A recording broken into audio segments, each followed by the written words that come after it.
Vocês vão apresentar qual?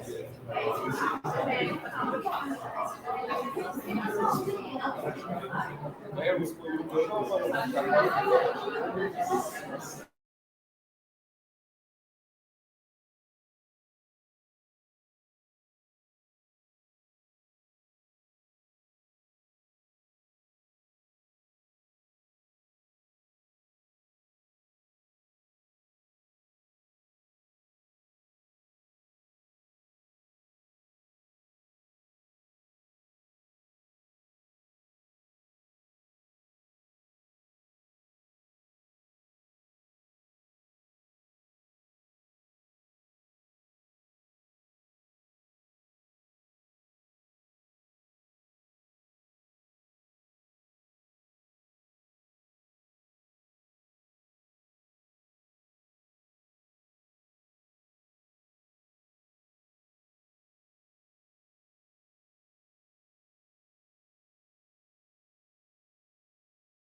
Bom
dia a todos.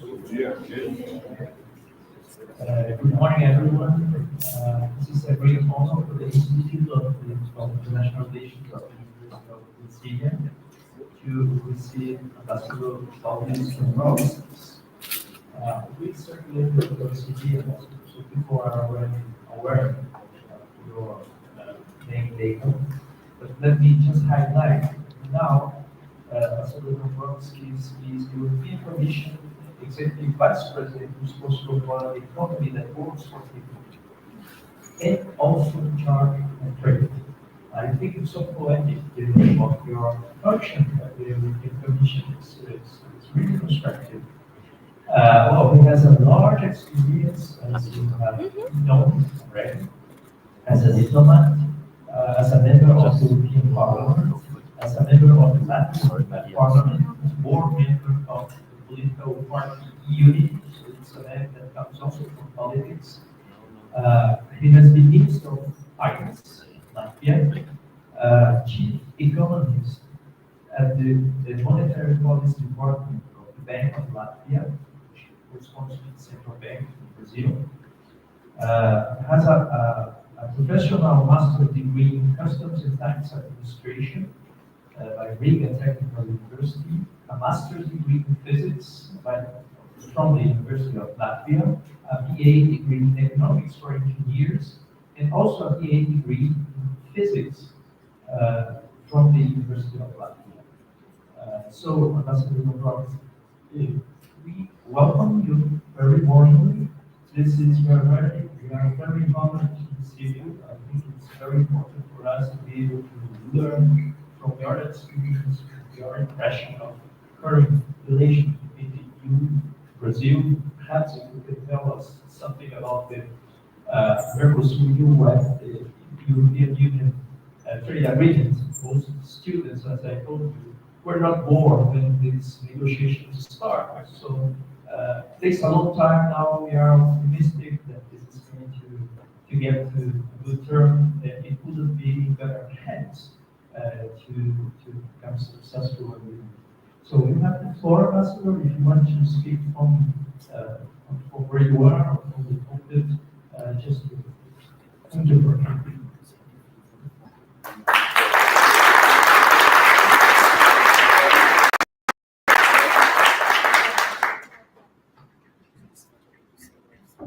Yes, it is.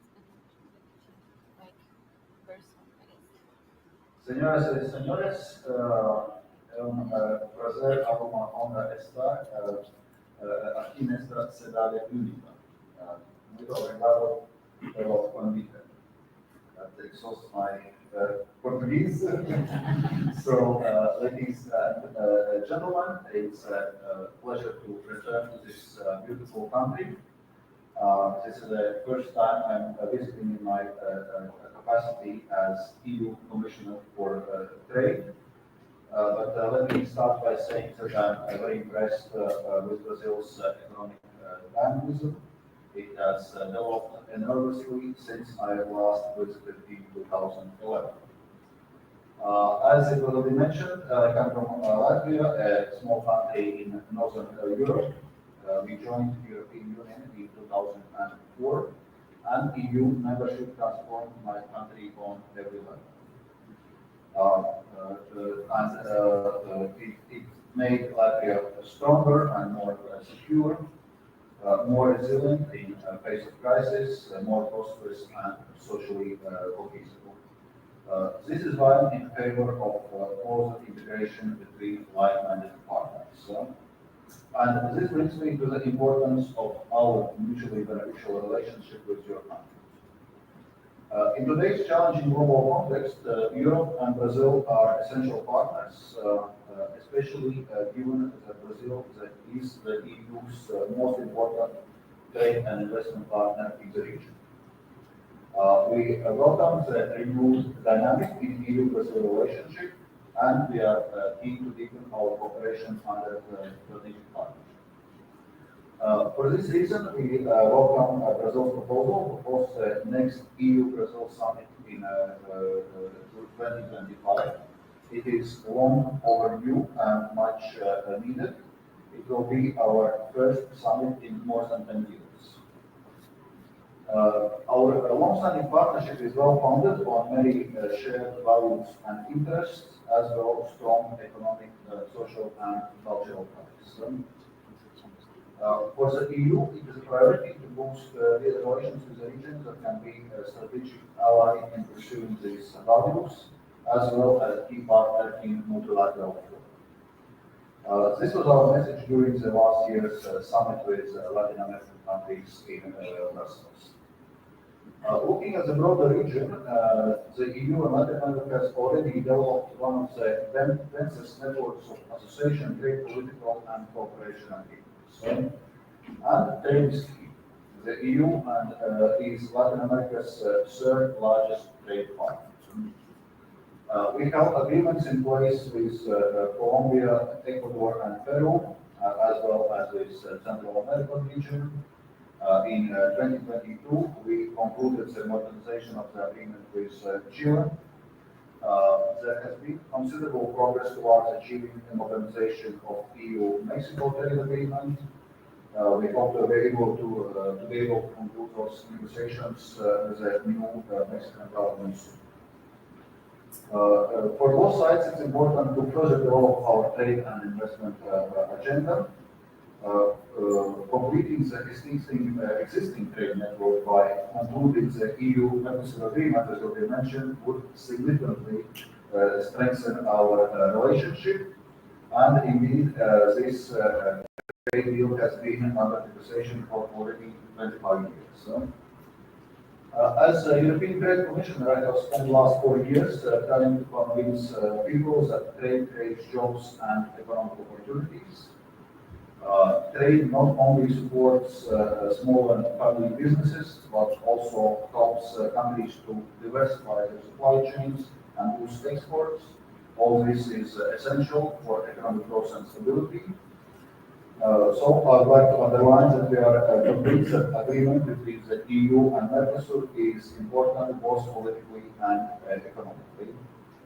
If concluded, it would increase our competitiveness, create jobs, and reduce global economic fragmentation. So it can even help to keep the world economy on track. We are already very significant trading partners. The EU is Mercosur's #1 trade and investment partner, and its second largest partner in trading goods after China. Our agreement will create a marketplace between two regions with a combined population of over 700 million people, and this will be one of the world's largest economic and trade partnerships. We estimate that this agreement would result in GDP rising by up to 50 billion euros in the EU and up to 11.4 billion euros in Mercosur countries. It would bring new quality jobs on both sides. It would open up many economic opportunities for our companies, and it would encourage more European investment, particularly sustainable investment, to go into the region. It would help to integrate Brazil's industries into EU's highly healthy value chains. In turn, it would help them to become more competitive and help Brazil in its effort to reindustrialize. It will provide an excellent basis for working together on global challenges, engaging on digital and industrial development, as well as labor rights and climate change. It will contribute to promote the green transition on both continents, as Brazil is emerging as a green powerhouse. The EU-Mercosur agreement is modern and innovative, reflecting the latest standards on trade and sustainable development.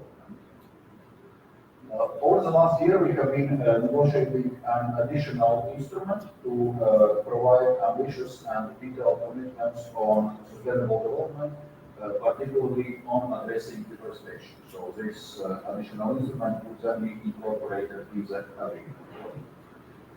In this context, I welcome significant steps Brazil has taken under President Lula to reduce deforestation and to commit to zero deforestation by 2030. Brazil's latest national development contribution, submitted ahead of COP28, includes ambitious greenhouse gas reduction targets over the next 5 years, and it set Brazil on its trajectory towards net zero emissions by 2050, an objective that Brazil shares with the EU. In short, that would be much more than a trade agreement. It relates to the EU's long-term commitment to the region, strengthening our political and economic partnership with Mercosur countries, and creating a new alliance at a time when democracies depend on each other.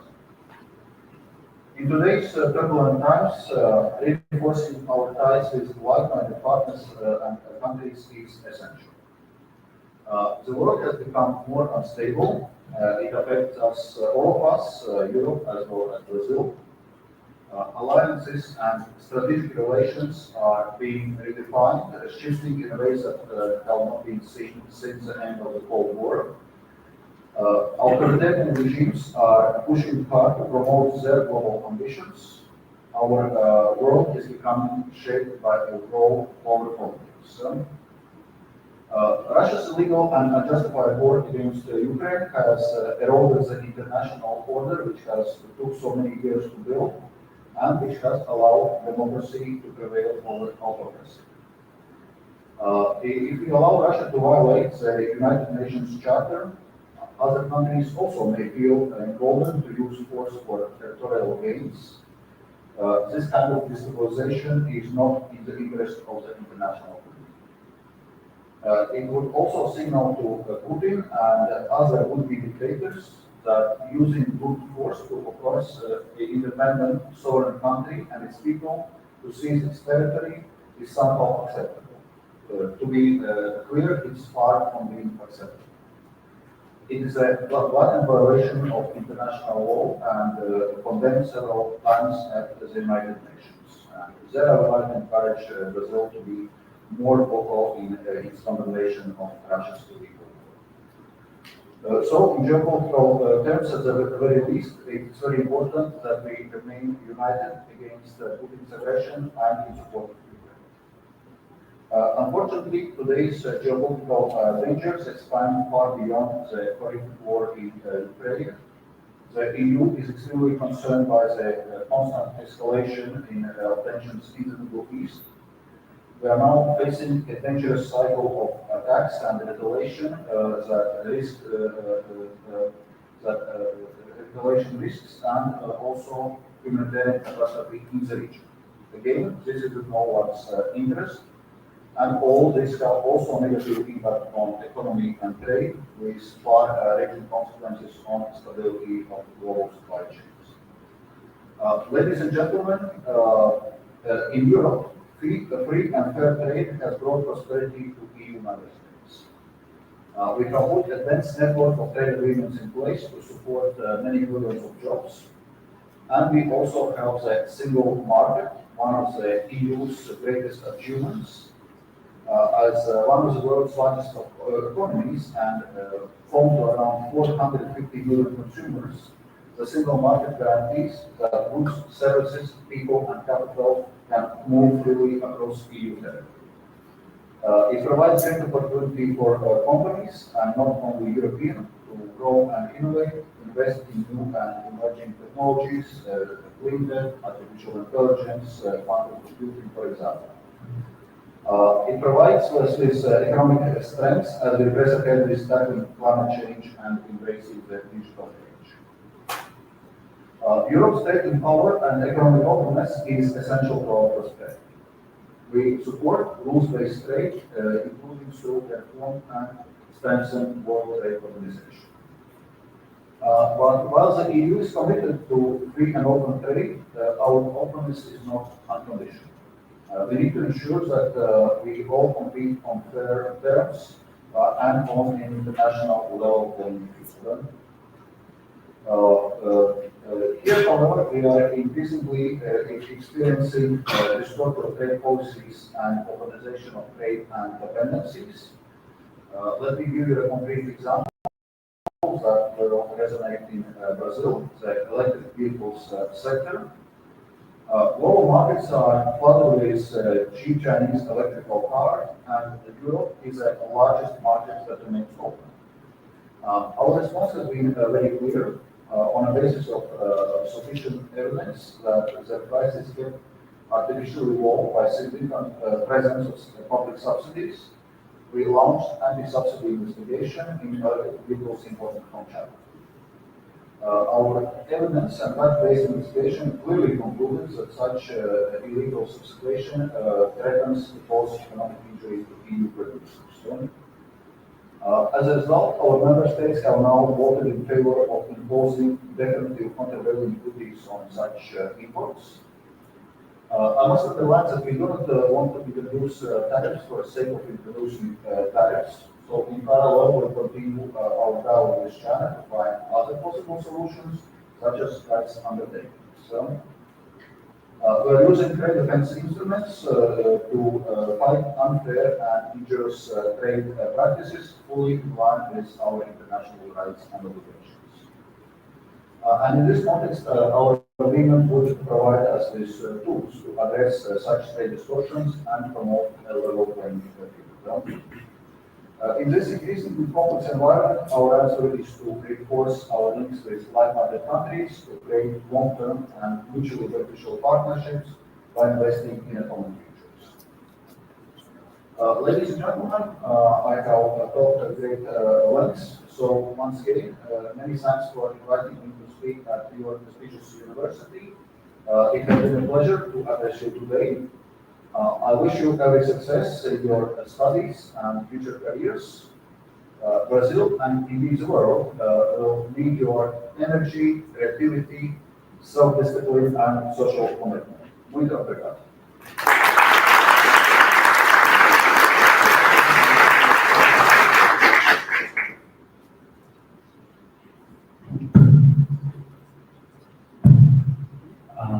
Thank you very much, Ambassador.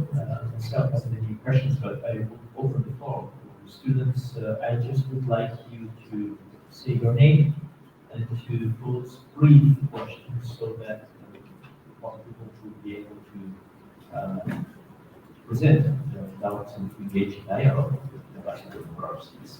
If you want to come down here, we have a microphone there, which is already set on. But they can also pass the microphone for anyone interested in starting the questions.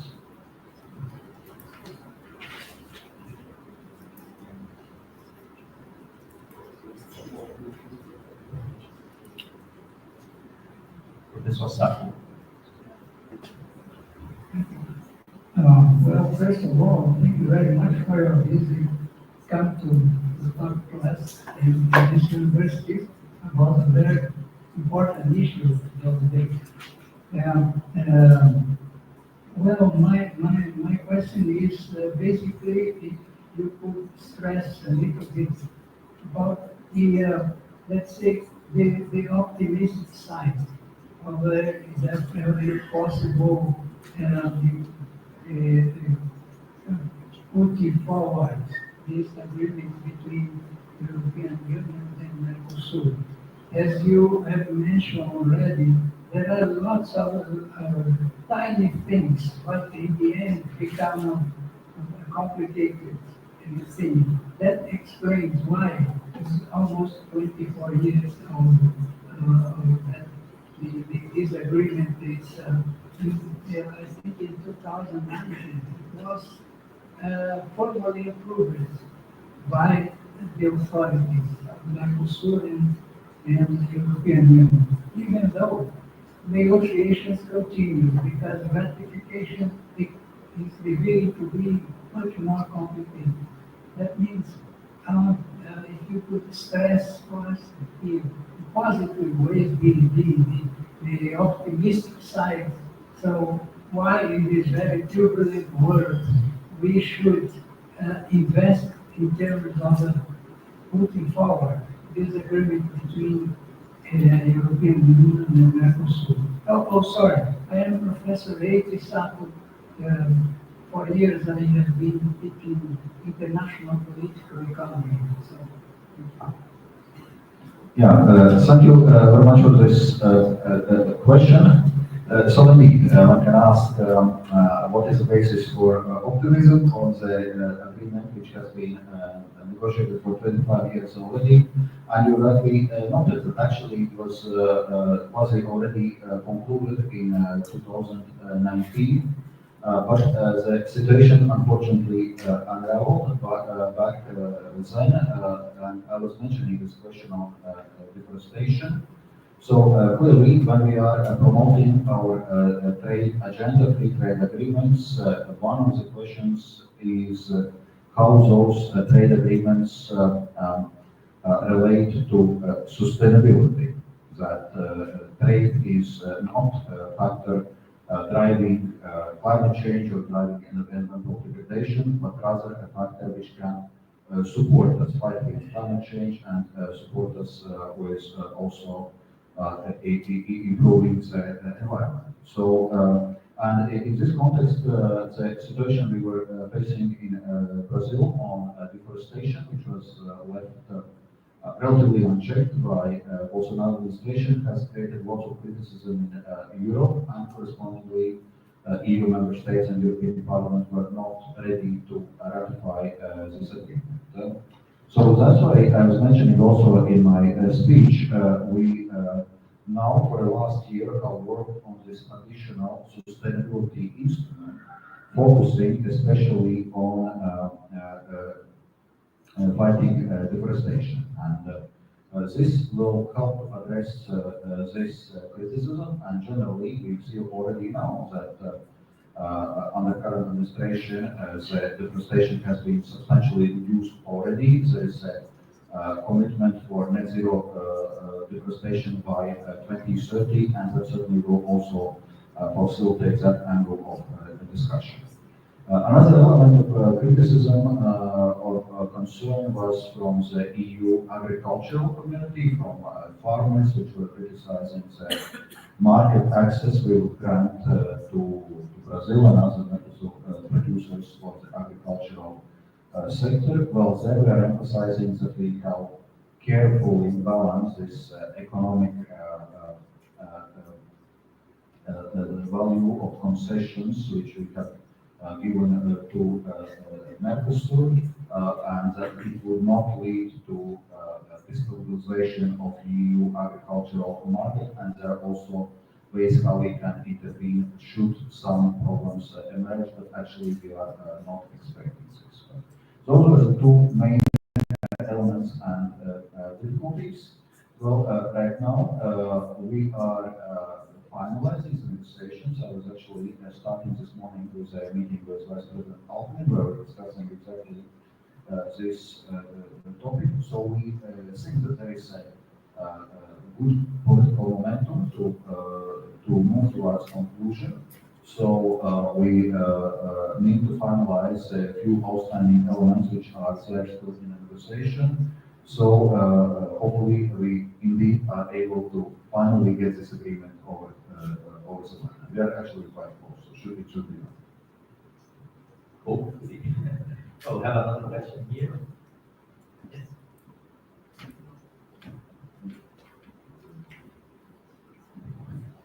First of all, I'd like to thank you, Mr. Ambassador. So I have a question.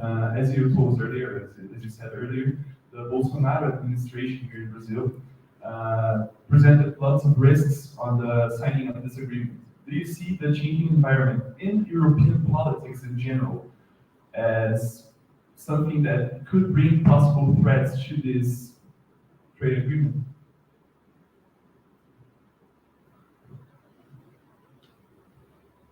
As I was mentioning already before, the EU politics around this agreement is complicated.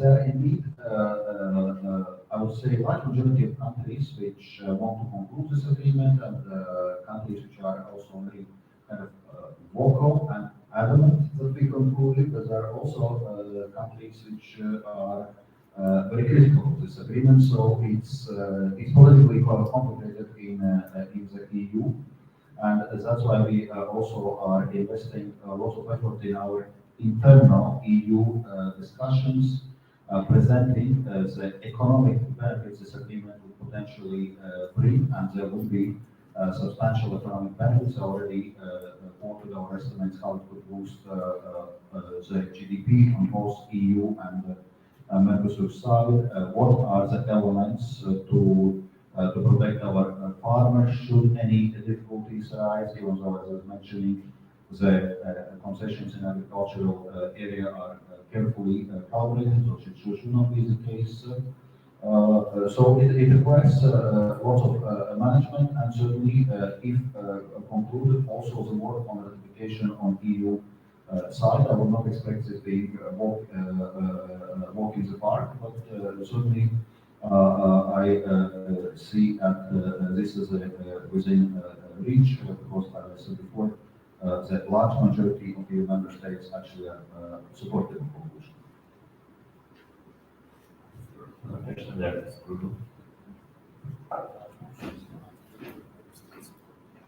Okay, thank you.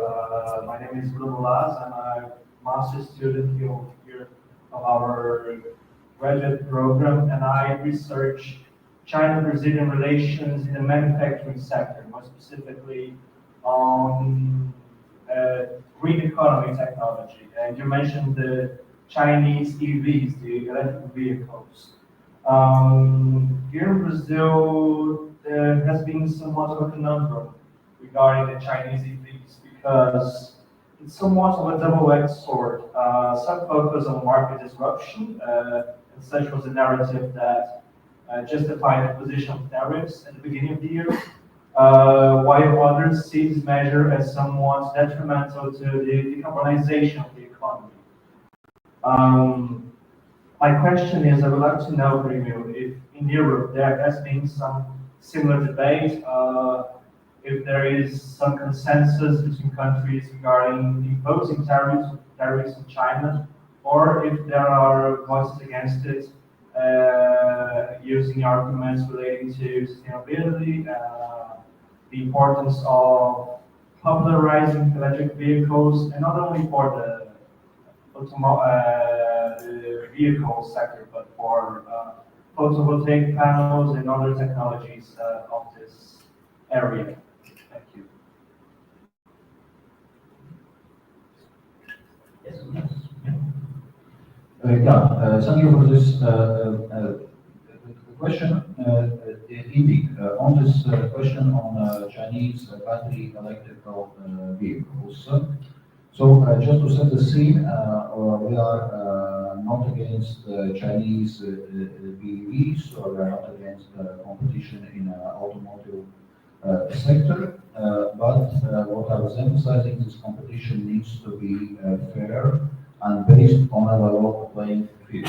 So if China is gaining this competitive edge with the help of public subsidies, that obviously creates problem and risk of injury for EU industry. So that is what we are trying to offset with this anti-subsidy investigation, with our countervailing duties, or possibly if we agree on price undertakings, and we still need to reach the same objectives. In terms of, and if you look globally at the situation, the point is that EU is currently the largest open market, because US introduced 100% tariffs. Canada also introduced 100% tariffs. India had very high tariffs to begin with. Turkey recently put additional 40% tariff on top of what they already had. Brazil has now introduced tariff of 18%, and it will go up to 35% next year. And there are other examples. So if we just do nothing and keep our market completely unprotected, clearly it will create problems for EU automotive industry, and we believe that also EU automotive industry has to play a role in this decarbonization. It must be said, however, also that Chinese producers have competitive edge not only due to subsidies, but they are also generally maybe a step or two ahead, because they moved faster towards mobilities than producers in Europe. So also in Europe there is some catching up to do. But in any case, this commitment to decarbonization of automotive sector is there. In the EU, our current legislation foresees that as of 2035, there would not be possible to sell vehicles which are not zero tailpipe emission vehicles, meaning that you could only sell electrical cars or possibly hydrogen cars or some other technologies, but in any case with zero tailpipe emissions. So this shift in the automotive industry in any case is going to happen. You mentioned photovoltaic industry, and that's probably a point which EU is keeping in mind also in current discussions, because EU was early mover in photovoltaic industry and had actually a thriving photovoltaic industry, but eventually it was completely wiped out by Chinese, again, subsidized photovoltaic industry. And now, EU industry is small and operating in some niche markets, whereas the market is dominated by China. So also from that point of view, we need to see that we are not ending up in a similar situation, say, in automotive sector, and that we are not developing some kind of new strategic dependencies as well. Hello, my name is Jörg Novak, and I'm professor for international political economy here at the Institute. And I wanted to ask about what are, besides the deforestation you already talked about, what are kind of open issues in the negotiations. I just want to ask about 3 areas, if they are still open issues. The one was first public procurement. So there was a demand from the European Union that is opening public procurement for EU service providers. If this issue has been resolved, is my question. Because I haven't read about it in recent times, but for a time it was one of the issues being reported, one of the crucial issues.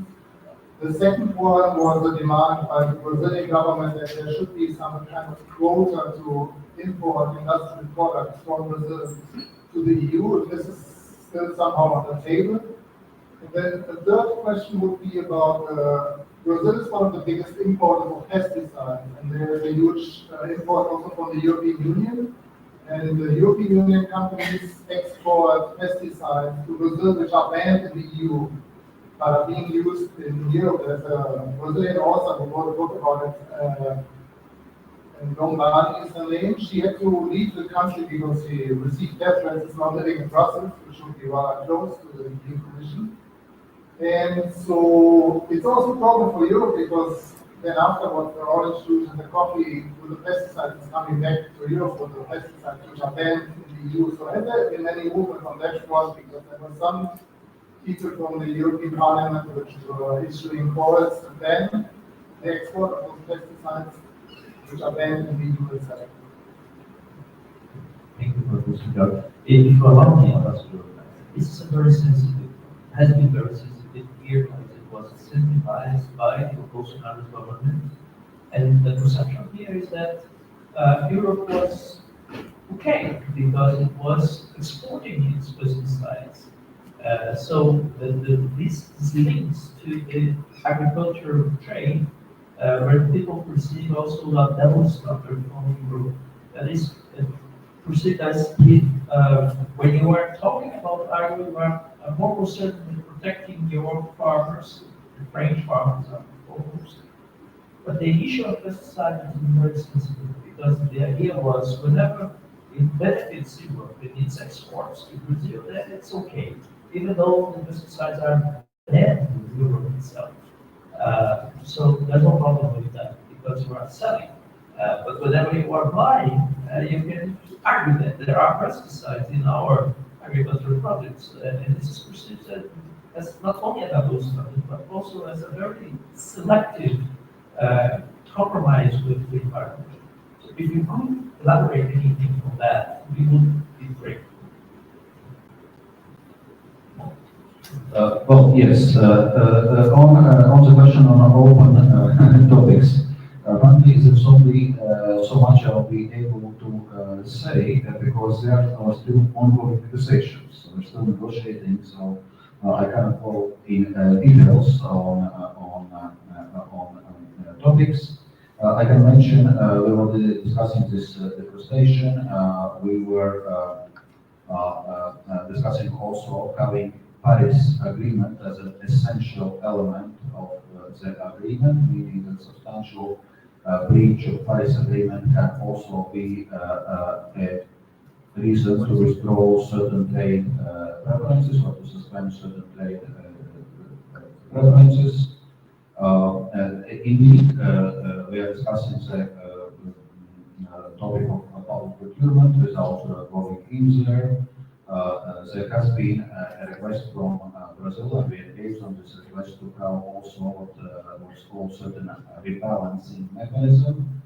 If one side introduces certain, legislation which is then impairing or nullifying economic benefits of the agreement, this can also then lead to proportionate response in terms of suspension of preferences from another side. So there are still elements which are in discussion, but overall we are actually quite close. On this pesticides and the EU market, well, on pesticides indeed. So for the EU market, we can determine what kind of pesticides are allowed, what kind of pesticides are fine, what are so the minimum levels and so on and so on. At the same time, we are not banning, and the question what would be the legal basis of banning production of certain goods which are not banned in other countries or other regions. That's where the discussion can become technical, and the question is on one hand say if Brazil doesn't want those pesticides, and why is they are not banned? So I know that it's a bit tricky discussion. It's not straightforward. That's probably the kind of formal position on the EU side. As regards the import of agricultural products in the EU, so what all agricultural products in the EU need to meet the same food safety standards. And that also concerns pesticides. So there are those maximum residual values, or how it's properly called, which are allowed, which is a science-based determination, where it's determined in a sense what level of those pesticides is acceptable from health point of view, and that is what is determining those levels, regardless whether its product is produced in the EU or imported. So all the products need to meet the same food safety standards.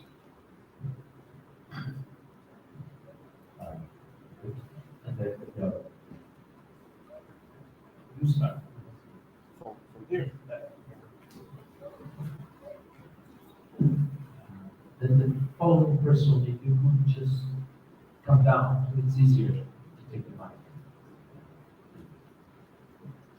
Thank you for your presence here, Mr. Vice President. You touched the topic that I want to talk about in the first two questions. And I would like to ask you, considering the mutual commitment for sustainability, how does the EU want to adjust the EUDR to the Mercosur EU agreement? In other words, considering the new approach in sustainability brought by President Lula, why not use the agreement as a platform to build a collective approach to deforestation instead of establishing unilateral trade politics like the EUDR?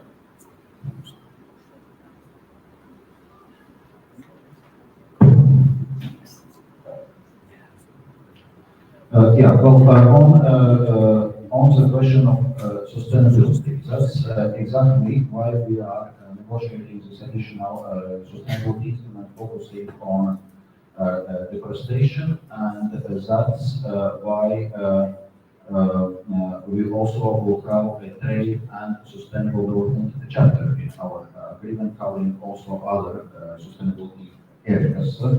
So on the question on EU deforestation regulation.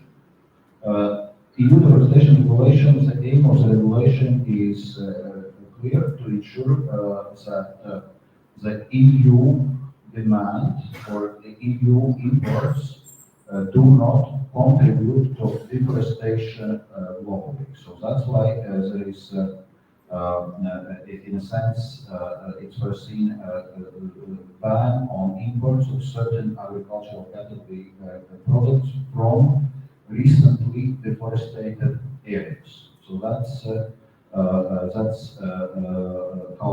how it's designed. We indeed are facing many questions and also criticism from many countries, including Brazil.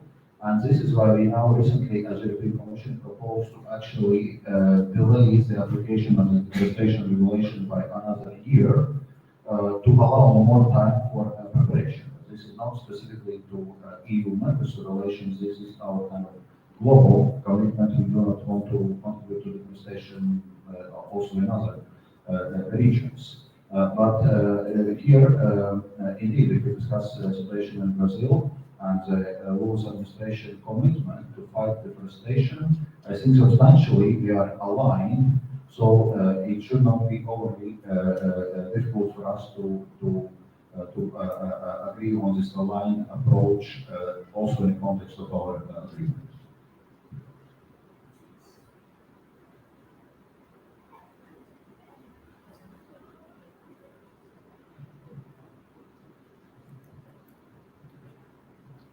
Good morning. My name is Chris. Thank you very much.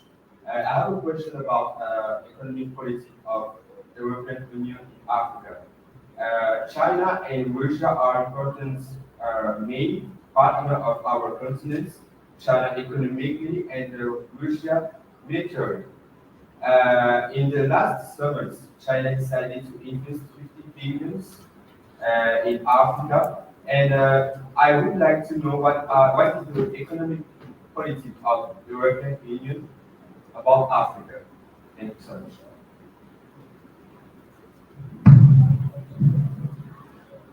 As regards EU-Africa relations. First of all, in the area of trade and investment, we see Africa as a priority partner, which I think is not surprising, given also our geographical proximity. And while it must be said that China is more successfully in, so to say, advertising and marketing its economic presence in Africa, the EU remains by far the largest investor and economical partner, and also donor in terms of development assistance in Africa, by far. And certainly, we will continue this close engagement, we, since some years now, have developed this, what we call Global Gateway Initiative, how we are combining also our public support also with more market-based instruments and incentives to facilitate investment, to facilitate economic development in Africa. And actually, this Global Gateway is also for other regions, and there are some projects also in Mercosur as regards this. So we continue this close engagement. So we are having economic partnership agreements with different regions in Africa. We are extending the application of those agreements. For example, recently we concluded our economic partnership agreement with Kenya, which will be applying bilaterally, given the fact that there were obstacles to its regional application. We recently concluded a sustainable investment consultation agreement with Angola. We are engaging in other countries in the region. The Middle East and North Africa region is covered by our neighborhood policy. So I would say there is a very strong engagement with Africa. What EU probably should do better is to be able to present and advertise it better. Sure. Hello, good morning. Thanks for coming here. My name is Elena, I'm a grad student, and my question is related to the fact that in the past month, Brazil went through devastating forest fires, with some of them more absent. How does this scenario impact the negotiations with Mercosur regarding the commitment to environmental protection? Thank you. Yeah, thank you for this question. I don't think I have much to add on this one because we have been already discussing extensively this focus also in EU Mercosur agreement on this additional deforestation instrument. So that's a focus area. That was one of the factors which was holding back this agreement for several years. So clearly there we can contribute quite substantially. Any other questions? Oh, I do have a couple of questions. If you could elaborate on the two issues. Within a couple of weeks, we will have elections in the US. Which are the scenarios that you play with regarding the possible result of the elections in the US? How does this affect your job of negotiating trade agreements? Second question that I would like to pose has to do with the relationship between those preferential trade agreements like the one we are discussing here and the WTO. The perception that we have is that the WTO is being degraded by the countries that created it. The US has fostered the idea that throwing away just like that, but this has contributed to weaken the WTO. So what is the role of the WTO in the years to come? And how can you use preferential trade agreements to strengthen instead of weakening the WTO?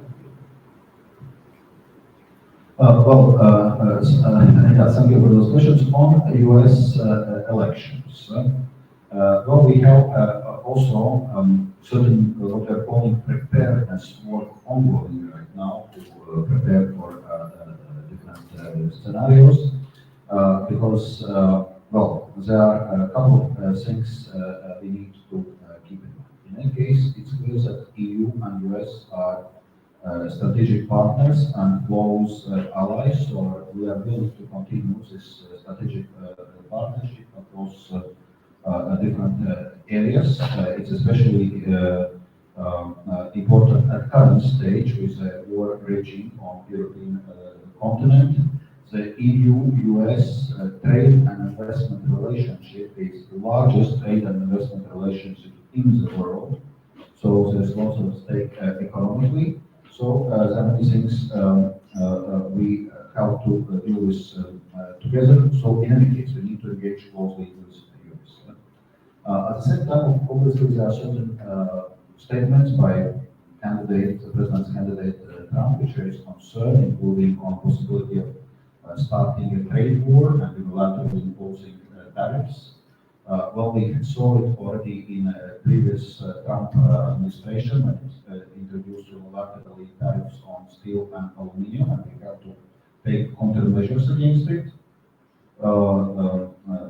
And we stand ready to defend our economic interests again if that would be necessary. And also a question related to Trump's stance on NATO, on support for Ukraine, which is of course for us of high geopolitical importance. So, but in any case, it's clear that also in the EU, will help to defend, invest much more in our own defense capacities, strengthening our military industry, and we have already started this work. We start ramping up both our defense capacities and military industry because well, this threat from Russia is there, and Russia is openly talking about invading other countries. So it's in some kind of imperialist, expansionist mood.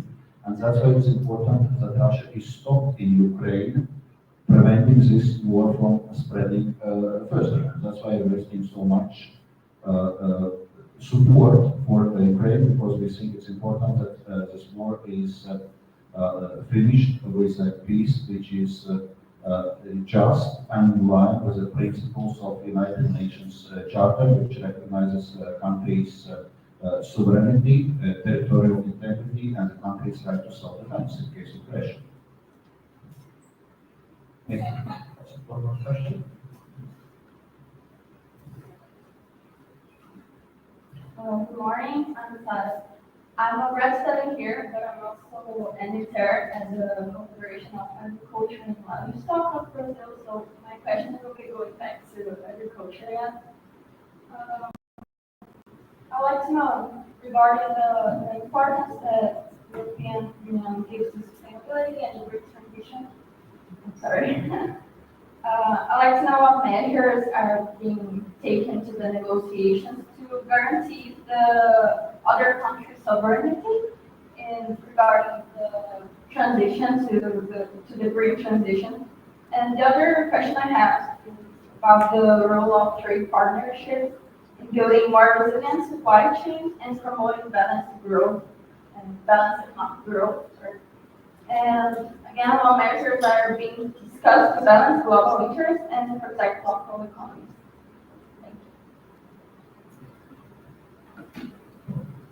And which, by the way, reminded me that I did respond to your second question before I move to this question. So, on the question of preferential trade agreements and the role of the World Trade Organization. Well, the role of World Trade Organization for managing the trade is international trade is actually quite substantial, and some 3/4 of global trade takes place under WTO rules. And it has been actually the WTO's most favored nation principle, which is enshrined in global trade, which is behind much of the resilience of global trade flows, despite the risks of economic fragmentation and geopolitical tensions, which we are clearly seeing. So that's why we are committed to WTO. Obviously, it needs reform, it needs strengthening, it's dispute settlement function is not functioning right now. So there's a lot of work to do, and we are very committed to do so. Also for the EU, we have probably the world's largest network of preferential free trade agreements, and still more than 50% of our trade takes place on WTO terms. So it's of large economic interest also for the EU. So, and the question on preferential trade agreements with multilateral agreements. Okay, we have seen that in recent years, or indeed already decades, WTO has not been advancing much in terms of multilateral agreements. There have been some recent successes, like agreement on services domestic regulation, which is integrated as a plurilateral agreement. We hope to do the same now with a plurilateral agreement on investment facilitation for development, also to integrate this one in WTO rule. We managed at MC12 to agree on fisheries subsidies agreement, which was the first multilateral agreement agreed in many years and first in the area of sustainability.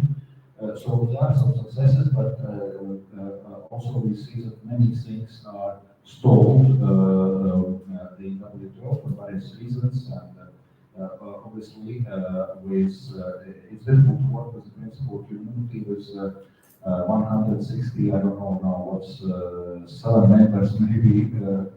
So it's very challenging organization to manage, but it's very important for both trades as I committed, and will continue to from EU side to support and to try to strengthen WTO. The question on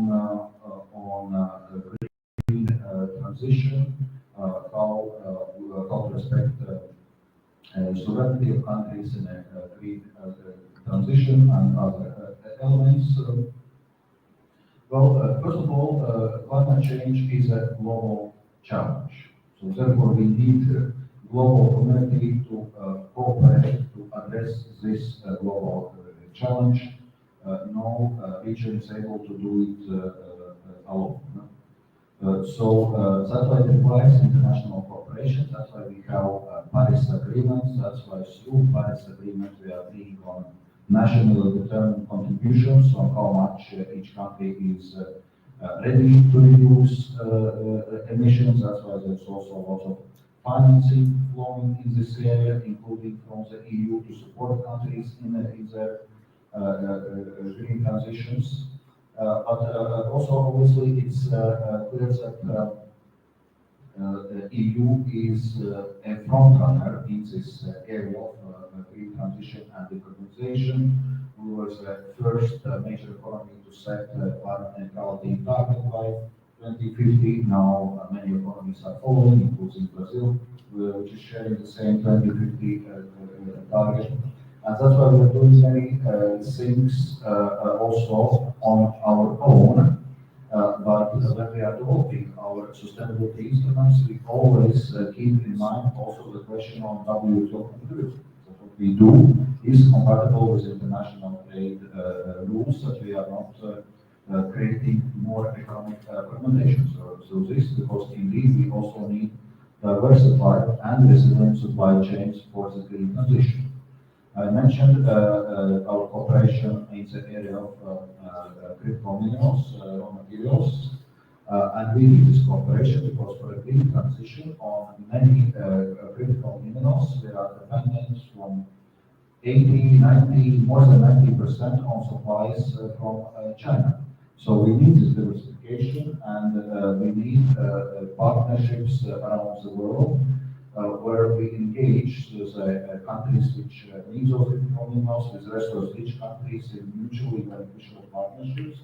Also creating processing capacities and additional value added in the countries which are mineral-rich countries and which can help to this diversification of supplies. So there clearly we need to engage and work together. Thank you. We have the commitment to finish around noon, so we have approaching time. But I would say just a final question that has to do with China. Like talk about China, the perception of the growth initiative. As you know, they are very active pressing Latin American countries. In the case of South America, only 3 countries have not adhered to Belt and Road, which are Colombia, Brazil, and Paraguay. Colombia has announced that it will adhere to Belt and Road initiative. Paraguay, as you know, has a special relationship with Taiwan, which makes it more difficult to adhere to BRI. So how do you perceive strategically this movement of China pressing countries to adhere to Belt and Road? Is it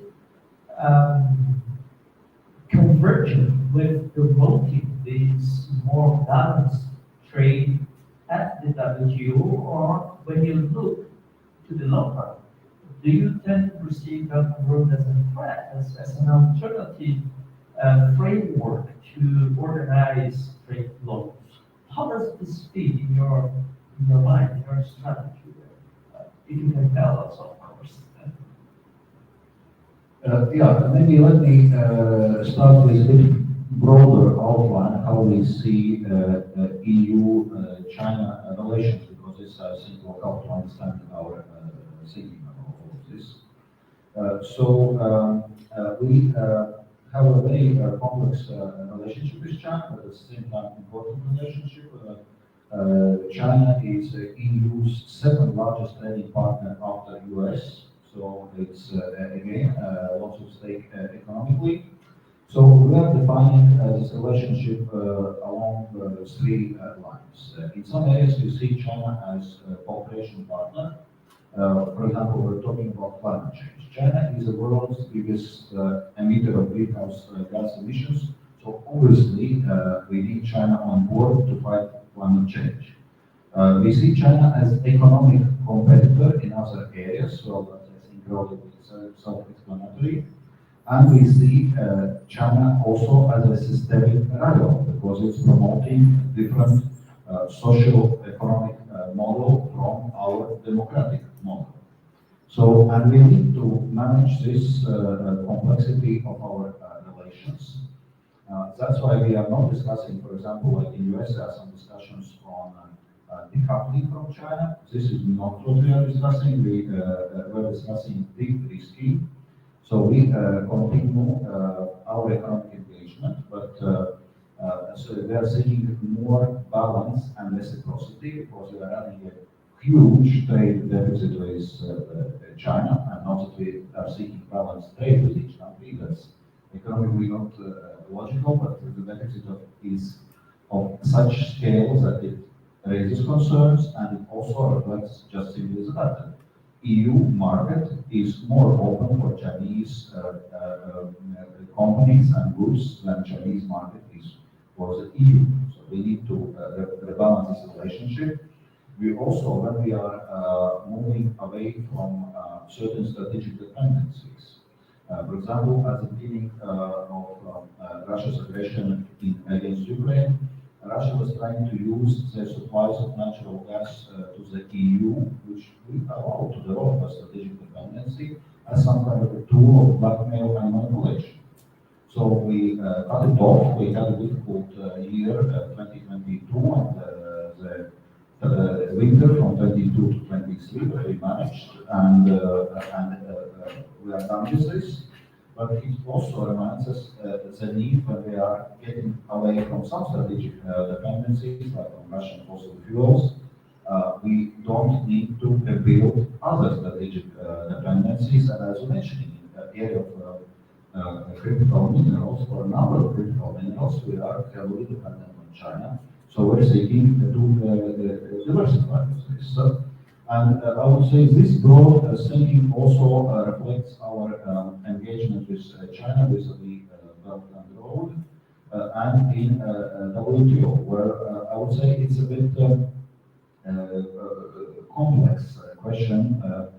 China in WTO. China has benefited, I would say, enormously from its WTO membership, and it's now more than 20 years in WTO.